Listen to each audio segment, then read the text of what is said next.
And, you know, we talk about how important boundaries are. It makes them feel safe, loved and, you know, secure. Yeah. And I think, it was probably Maggie Dent, maybe Vanessa Lapointe, maybe you, about if you imagine walking across a bridge in the night without rails, you'd be crawling and panicking that you're going to fall off the edge of the bridge. But if there's really secure rails, you'd walk over confidently. Yep. That's boundaries. 100%. You know, because, again, these words are all thrown around, but I'm like, we are humans having a human experience, and these are the things we have to do as parents, you know, rather than being that gentle, permissive. I don't even like saying gentle because then it just has that connotations of too soft. Well, it won't. Gentle parenting was a term coined by a parent educator called Sarah Ockwell-Smith in the UK. Yep. And she determined it as a way of describing authoritative parenting. Right, so it's okay. all that we're all talking about the same thing. Right, gotcha. But the term went viral on social media. Okay. And the problem with social media is it's a lot easier to talk about how to name feelings and how to connect with kids than it is to talk about the how-to of boundaries. Because the how-to of boundaries is actually very physical. Yeah. So, you know, we're often physically helping our kids get off the couch. Yeah, definitely want to talk about that. I'm physically taking the phone off my 15-year-old. Because you're like, oh, I can't touch them. And it's a bit like we were talking about with men. Like, men are so beautiful and so important in our lives. And I always say to my husband, you know, soft heart, strong man, because he wants to be the man of the house, you know, and it's like still having, because they're just like little boys inside. But then it's also like you can't touch a child, you can't do that. But I want to talk about that. Yeah. Let's delve into. Go for it. So, book, if anyone watches this, and I was saying I share this with a lot of my clients because it's obviously I talk all this sort of talk with my clients one-on-ones and stuff, but I love this book because it is quite specific, and I think if you haven't got that muscle to train, you haven't had that muscle trained yet, great start to get that going. So I think the scripts can help with the uncomfortableness because obviously, like you said, you're not so worried about the scripts, but they get us going. So that's what I mean. For me, it was learning a few words and things that I could do and that helped me be in the moment. Because it feels uncomfortable, doesn't it? It feels really odd at the beginning because I was thinking with a strong-willed kiddo, and you've got to be stronger. It's absolutely goes the opposite. And so everyone's telling us to consequence more, and she was just going off the rail, not off the rails, but like I just can't explain it. And because I've had that experience, and she's such a beautiful, kind kid, her strong-willed personality, we nearly broke her. Yeah. Accidentally. I think a lot of strong-willed kids they're highly sensitive or deep feeling, and 30% of the population is highly sensitive or deep feeling, and what that means is they just absorb more of the world and of emotions. As a result, they're more likely to have more cortisol in their system, especially as kids, anxiety, as they learn to feel all of that. Yep. And so they're more prone to either anxiety or anger. And anger's a front emotion. It often sits in front of worry or disappointment. Didn't know that. Yeah. So in the thick of it, so Eloise went through her anxiety because all of us are neurodiverse. That's another thing I'd like to touch on if we can, but, you know, lived it, and I didn't know I had it. You have it when you're a child, but you just live with it. But then your kids start to get diagnosed, you would know this, and you're like, oh, is that not normal? So the eldest was sort of internal, and her fight-flight response, which is that worry, is go within, and so our second with the ADD is fight-flight. So when we were getting support for her, it was like, oh, that makes sense. Fearful, bit frightened within.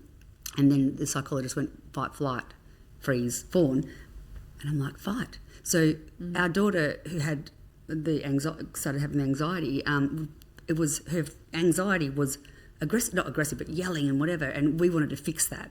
But the poor thing was worried. Well, it's a bodyguard. And sometimes if you can get really close to a kid that is so angry, and, you know, I remember saying this to my son once, and I can see that you're so angry about whatever it is, right? Yeah, totally. Could be the totally. Bike, the brother, the whatever. Whatever. Someone's teased them, And I think that this is really hard, or you're really worried, or you're really disappointed, and often they crumble like just underneath that. I missed that part. Well, it's funny, not funny. I missed doing that. I missed that. I didn't know about it. And so then as she got older, she got defensive. And so, you know, she has to, over time, had to regain my trust. Because even though I was loving and trying to help her, it wasn't enough. The loving and trying to help her wasn't enough. It was hearing her. When they're a bit younger, like toddlers and stuff, if I had used this when she was a toddler, she would have allowed me in. But because it was too late and I was just trying to fix, she was like, get away, you know? Whereas I think, I can't take it back. But I think really all that you're doing when we're implementing it as toddlers absolutely gives them that regulation when they get a bit older. It helps. I mean, I still think you're still on another journey. I know. I'm sure there are times where you think, but I just love hearing your stories about the boys and stuff like that, because boys can be boys, and boys are a bit more rough and tumble, aren't they? Like little boys sometimes, you know. Not all boys. Well, I suppose a combination of four, you'd probably have one that's a bit more robust. You have one that's a little more sensitive. One of the gentlest souls you've ever met. Yeah, so on the beautiful. planet. I love that. I love that though too. But that is boys. That's men, aren't they? There's so much goodness in this amazing book, Little People, Big Feelings. And it's the go-to parenting guide for dealing with kids with big emotions. And so there's so many, obviously, gold in here, but the one that I really want to talk about and we've deep dived into is when things escalate, like the hitting, biting, throwing. Yeah. And like you were saying, for me, when the anger comes out, it's like, oh my gosh, they're going to be serial killers, they're going to be prostitutes on the street. Right? Destined for prison. This is destined for prison, as you say. So they're not. It is age appropriate, as you talk about in here. And I love how in this book you not only explain in nice, easy, understandable terms of what's age appropriate, what's normal, because often we fear that. We're like, why is that kid so compliant and lovely and my kid's crazy? Yep. We want to normalise the escalation. So like you were saying before, really you separate the behaviour from the child, It's meaning the child's good. The behaviour might be annoying, frustrating, but it's not the child. Often I think at times if we don't understand all of this, we think that's a child. Well, I know I did. I just was like, that behaviour's her. But really it wasn't. It was underlying anxiety that came out. That's right. So what you're saying in here is, no child wants to hit or hurt. No child wants to disappoint. Really, if we really, really hear that in our minds when they're being a bit difficult. And so then it's our role with the tools that you've got to be able to support them. So what you're saying, the aggression is like that bodyguard, so it's the underlying response to something else that's going on. Yeah, I mean, a way to put it, that good kid thing is it's the most generous assumption that we can make. So, imagine that you're driving in traffic and someone cuts you off, and you can either completely lose it and go, what a dickhead. Dickhead. What a dickhead. Could say some worse things. Blah, blah, blah, blah, blah. Honk your horn. Yeah. I mean, we see road rage where people get out and bash each other. Lose their mind. Right? Totally. So that's one way. Yep. Or someone cuts you off in traffic and you go, maybe they're on the way to hospital, right? So we make an assumption. Now, I choose to go around the world, not just with my kids, but I choose to assume we're all doing the best that we can. Totally. And if you can really reframe that for kids, we do live in a society that has almost tried to convince us that babies are trying to manipulate us from birth, that children need to be, almost the evil needs to be sort of taught out of them. And that's where behavioralism came from. We needed to punish or reward or change the badness in kids. That's right.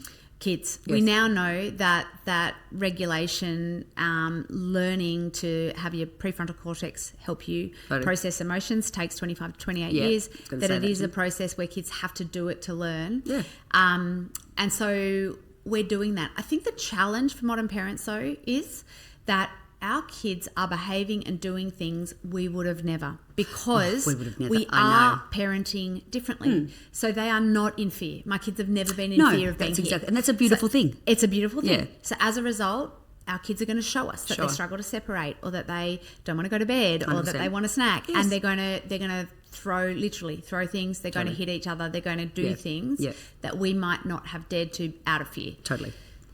That's a really hard position for millennial parents, modern parents to be in, because they're trying to do something different to the way they were raised, with kids that feel more confident to show that actually feelings. Probably are a bit more challenging, because we're allowing them to feel safe. Yeah, so that's a really hard thing, and that's where I think we do need the skills to assume kids are wanting to be good. No child wakes up and thinks, I know what I want to do today. I want to make my family's life living hell. I want to throw a tantrum. I want to hit my sibling all day. no kid wants to be the one in trouble. They don't. If we can know that in our heart of hearts, then when we see a kid, and I always talk about it, if we could visualize 5 out of 10 is that kid tipping up into full dysregulation where they're going to make a silly mistake. Well, throw a fork. Behaviour that's not pro-social. Totally. So behaviour that's not, it's okay to have feelings. Yeah. Throwing a fork is not great. No. Yeah, because someone could get hurt. Totally. So that's when we're stepping in, and that's why in that first story, I moved around the table, I grabbed my son's arms. I'm pretty firm physically in that I'm like, whoa, but it's from a place of, I can see you're not okay. And I love you. Yeah. Yeah. But don't do that. You're a good kid. That's well, right. I don't even No, think you're you not need saying to that. No, you don't say that, but they know and they respect and love you. And so this is, you're just there going, yeah. look, your kid is either okay or not okay. Yeah, totally. If they're hitting, hurting, melting down, they're not okay totally. and they need help. So I know this is a whole nother topic and I just want to touch on it. Yep. So strong-willed kids, yes, but I work a lot with neurodiverse children with sleep, with my own family, and so again I've studied, researched and implemented. Sleep's very important, of course, but when we're talking about something like this, I think when I've read this, you could absolutely use this with neurodiverse children. Yes. Because people are like, oh no, they do this. What I will say is parenting a neurodiverse child is 100 times harder. It really is. I've lived it and I see it and I help families. So I do want to sort of allow parents to know, okay, it is a bit harder. Look, parenting, if you imagine that for a child with ADHD, they're going to get 10,000 more micro-rejections totally. I said than that any 100, other child. but it's 10,000. Their nervous system just in any given day is that much more dysregulated. It is that much harder for them to grow well. Prefrontal cortex. So parenting that child is unrelenting. It is. It is so much harder. It will bring you to your knees. It will. And absolutely it will feel harder. Yep. But at the end of the day, the same things that every human needs, neurodiverse kids need, all kids need more. is to know that they're seen and they're safe and they're loved. And how could we think for a second that, I've seen parents of neurodiverse kids told, oh, they just need more timeouts. And I'm like, no way. That kid absolutely even not. More Needs to be loved more. So everything I write about in my book, I know works for all kids. It does. And I really wanted to say that. Not only because I've run it past the totally. best OT. And 100%. You're very highly educated and intelligent and implement, but this because is from, I know it does. That these kids even more need these things. They do. It's harder as a parent, so it comes back to our own ego and but I think it's accepting that the 30% is really important, but it's also accepting and actually giving yourself a lot of compassion. Yes, that's what I want to say. That actually, be kind to yourself. That actually, if you've managed to show up and do some connection with your child, or if you've managed to set a boundary in a way that is different to the way you were raised, even if it's messy and clunky, 100%. but there was firmness and kindness, if you've managed to stop and go, I can see you're not okay and I'm trying, or just say sorry or be reflective, 100%. You're absolutely killing it. And give yourself compassion, because it is really hard being a parent in general. It is really hard learning each of our children, and it is excruciatingly hard if your child is struggling. And kids who are neurodiverse, particularly in the early years, are going to struggle so much more because they're working so much harder to get a handle on those emotions. And so what ends up happening, and I was warned about this before we even got the first child diagnosed, because it was a slow diagnosis, because girls typically mask it, and it's in their brain rather than hyperactivity. So it was quite a journey, but they end up sadly. And this is again not for fearing of this, to understand your child, that they already start to know that they're different, and so it might not be labelled, it might not be huge of like a hyperactive child, but they start to feel it. So we need to nurture them more, and love them and nurture them, and help them understand. You don't have to tell them they've got ADD or whatever, but it's just understanding. It's just a little bit more structure like this, but it might take double the time. And also when they have the big reactions, often you can't do what you did. Like going over and with the fork, often a ADD kid who's already done that, you might not be able to touch or talk. It's just being in their space, not over talking, using the same skill set, but it might just take a bit longer. Yeah. Do you find that a little bit with the? Yeah. Look, it can. I mean, I still think the same things apply. I worked with a family with an 11-year-old that was at the time throwing furniture and glassware at their heads, and they said, you don't understand. Yeah. And I said, she's so big, and I said, you're bigger. Yeah, that's what I always say. You're the adult. You have to be. And so I was like, and I mean, stand up. Her. Yeah, she does not want to throw glassware at your head. She doesn't. So I still believe that kids need help if 100%. They're hurting or hitting. Yes, but absolutely, we're trying to respect that space as well. 100%. So you're as close as you can be without making it worse. Yes. But the biggest thing is just checking your own reactivity. Yeah. And what I would say about that is actually, I'm never trying to tell my kids to take a deep breath. Never. I saw that in there because I used to do that. That's like red rag to a bull. It's so fun. I know. So I laugh so many times because I'm like that. Go to the calm down corner. I am trying to model everything. So what I'm saying to myself is, this is a hard moment. I'm doing the best that I can. Yeah. I'm here. This is really tricky for me. Yeah. Because us are borrowing our nervous system. Yeah. What's actually happening is they're borrowing what they can of us. Yeah. And I always liken it to, like you sort of mentioned, that honestly, the prefrontal cortex is all about emotions and regulation, is not fully developed to mid-20s. We as adults, we as parents have to be their frontal cortex for a bit. Just let them lend it. And it's not easy, especially when they're throwing glasses. And the other thing is, with neurodiverse kiddos, what I find and what I support my parents with, on reflection of what you talk about, is trying to be one step ahead as they get older. So if they're glass throwers, if they're whatever, don't have I'm not kidding, this might sound ridiculous, don't have the glasses around, meaning she might throw a pillow, not going to hurt people so much. Yeah. Being one step ahead as they get older. I think that having the family meetings as well. Totally. Yeah. Having the meetings, I think that's a big. Having them included of like, okay, if this is what happens next time, and they have a big outburst, then there's a natural consequence of discussion afterwards. Like that's a big thing too. So like we were talking about, the angry is like the SAD's bodyguard, so that protective thing.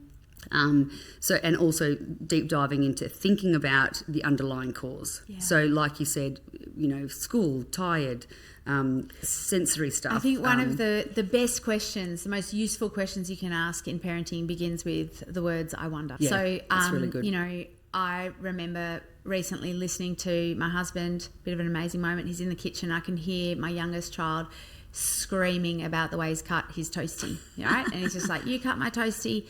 And my husband's coming back with logic. So it tastes just the same.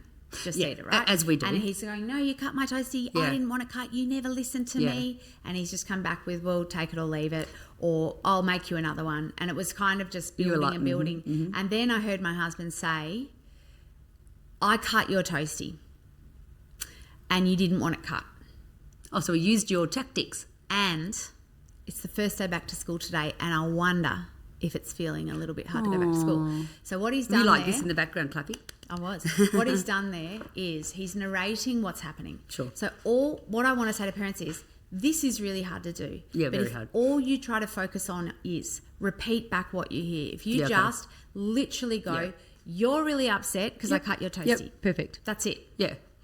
And then they go, oh, yeah, I am. Well, when kids feel seen and heard, it sort of stops the climb. Because then it gives you the opportunity to pause long enough to go, and I wonder. That's great. Is this about something else? Great. So, and there's a connection there too. That's that little connection, isn't it? Rather than just saying to have it because I've cut it, you've used that little bridge. Yeah. So it's going to make a huge difference in terms of having our kids feel seen and heard. Yep. It's going to help them in the moment. I walked out a second later, he was eating the toastie. Oh, see, well done, Daddy-O. So the other thing, like again, you sort of really well talk about it, is like the whys. Some kids, some kids are more easily going to that anger and hitting. And not to be sort of frightened of that. So it's understanding your child, obviously, but like when things might happen, like times of change, school and stuff like that, is that, again, just getting back to that word, I wonder. Yeah. Why? Well, I think often it's actually so we know that little boys are actually bigger hearted than little girls. At birth, they're bigger hearted, they're softer, they're more sensitive, and they absorb more of their environments. I didn't really know that. Over time, that gets shut down in them because we teach them that they're not allowed to show any feelings. Boys hit and hurt more than girls do. And what we also know is that boys are bigger hearted, and yet their ability to make sense of their feelings and their speech and language is often that a little bit behind girls. So their ability to bring that to the prefrontal cortex and choose a more pro-social way of managing those emotions is going to be a little bit behind. So that's more so that's boys, but let's also just think of anyone that's highly sensitive, anyone that has a diagnosis, anyone that's going through a time of change. All of those things are going to make that kid more susceptible because as cortisol rises in the system, as that system is busier just coping, we lose our ability to articulate. We lose our ability to make a choice where we seek help or we do something different in the moment. And what's going to happen is it's going to come out physically. So for a lot of kids, the way they communicate all their feelings at first is physically. Toddlers are going to hit and throw and push, and that's what they do. And then as speech and language comes on, kids will learn to say harsh words. They'll say all kinds of unkind things, like you're the worst mum ever. That's right. Not come to my party. All kinds of things. And again, they're learning, and we view that in the exact same way. If my kid if my kid says to me, "You're the worst mum ever," I am not going to respond to that. I'm going to view that as there are times I'll step in. So if my child calls me, we've got a rule in our house, no name calling. So I'm going to say, I can't let you call your brother a name. That's what I was going to say. But you're allowed to be mad. Can you repeat that? Because there's a whole thing in here in your book of things not to say. And I said that. I definitely said all of them, probably quite recently. So can you just re-say that sentence? So, just say it. When something happens and a child's done it to another sibling, can you just re-say what you just said? I can't let you call your brother a name. That's right. So let's take it back a step. In terms of boundaries, it's really important that you have 4 core rules in your house. And like family rules? Family rules. And this is what mine are, and this is what I recommend for all parents. Go. No hitting and hurting each other or the dog or, animals, Number 2 is no damage to our stuff. So respecting our world is really important. Love that. Number 3 is that we don't call each other names. I think that's a really good one long term because name calling has been shown in the evidence to be really harmful for people, especially if parents don't intervene. And then the 4th one is if someone looks worried or upset or they're crying, we stop and we check if they're okay. That 4th one is really fantastic at building a sense of, particularly with boys, it becomes consent. Because we want them to be able to read non-verbal cues, redirect their behaviour and check in on someone. That's nice. But it also helps with 90% of your sibling fights because if there is someone that's looking worried and they're not liking the way that they're being teased or whatever and they're showing that, then our job in this family is to stop and check on them. Now, anytime a kid is breaking one of those 4 core rules, as a parent, I'm stepping in to help them.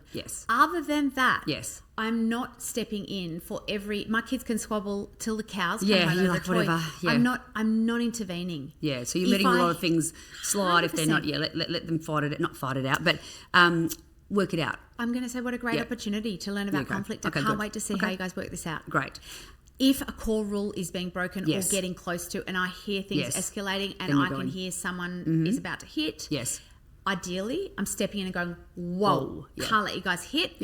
I'm here. Great. 2 good kids having a hard time. I want to hear what's happening for both of you. Great. Let's sort this out in a way that's fair. Again, there is no script for this, but it is about us as the boundary is I won't let you. The boundary that's number 1, I think. The boundary is I won't let you do that. We don't hit in this house. Because actually we do. Now, when they do break it, that's the thing, like they've hit and whatever. Is there a natural consequence? Do you have something where they have had to reflect on it, that they might have some time off an iPad, but that was their, like, as they get older, that they know that could happen, so it was already on the family rule, so if you do get to that level and you haven't been able to contain it, that they have a natural consequence of like, okay, you have 30 minutes off your iPad.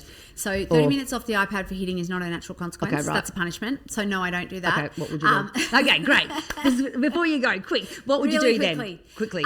Okay, so really quickly, if a kid hits, the punishment is the hit. It never feels good to lose control and hit or hurt. It is a sign of dysregulation. I'm going to say we can't do that. I'm going to talk to you about it and then maybe reflect on a different way to manage it because the child never chooses to hit. A natural consequence that might involve the iPad would be if you sneak out of bed at night and get on the iPad, which you know is a rule, then we might have to put the iPad away for a bit because it's not safe for me to leave that around and give you that opportunity. So a natural consequence has to be related to the thing that they've done. Yeah. I gotcha. For it to be natural. Okay, awesome. Yeah. Thank you so much, Jen. And you have got another amazing book. So like I said, we'll put all the links in with your books because they're amazing. Yep. And the title for the new book? Is called Why Kids Need Boundaries. Oh my gosh. So it's my passion topic. I think it's the area parents need really the most help with. Yeah. And it comes out in August. Yeah. Yay. Well, thank you again for being here today. And there were so many other things to talk about, but I really appreciate your time. And everything will be in the show notes for people to find you. Awesome. Thank you, Jen. Pleasure. Thank you, Jen. So if you enjoyed this episode, be sure to leave me a rating and review. I love reading all of your messages, so shoot me a DM over on Instagram. It is parentingcollective.au. I also offer a free 15-minute no-obligation phone chat. If you'd like to book one, head over to my website, www.parentingcollective.com.au, and request one there. So try to remember to be kind to yourself and always know you're doing the best you can every day, no matter what your day is looking like. Until next time, much love.